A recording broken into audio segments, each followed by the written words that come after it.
J'ai toujours été attiré par l'innovation, donc c'est quelque chose qui est un peu ancré en moi.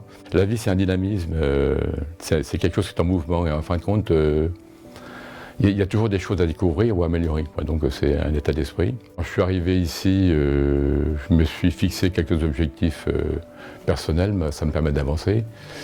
Et le premier objectif, c'était d'essayer de faire un espace, de développer ce qu'on appelle aujourd'hui la permaculture. Et quand on fait de la permaculture, par exemple, une des valeurs essentielles, c'est le partage. On essaie de partager ce que l'on produit.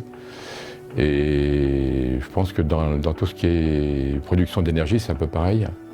On doit être capable de partager pour justement que les systèmes se développent. Et le grand défi est arrivé à travers une annonce dans l'Ouest de France. Donc j'ai vite dit, bah, tiens, ça c'est fait pour moi. Et puis j'étais un peu surpris de voir que le groupe s'est constitué en fait très vite. Pratiquement en 15 jours, on est parti de 0 ou 2 mois, et puis après on s'est retrouvé à 5 ou 6.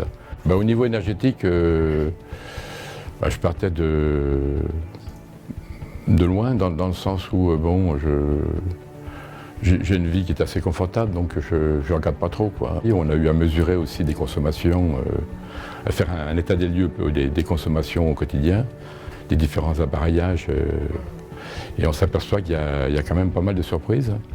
Il est ressorti 2 projets. Il y a un des projets qui a été porté par Martin, qui était le méthaniseur. Lui, il avait déjà plus ou moins creusé le projet, il avait déjà des données assez élaborées.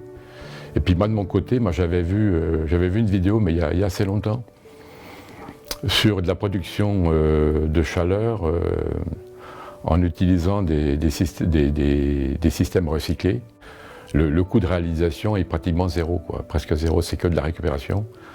Le but, ce serait de pouvoir quantifier les énergies produites et pour pouvoir après dimensionner, juste dimensionner par rapport à un besoin identifié, quoi.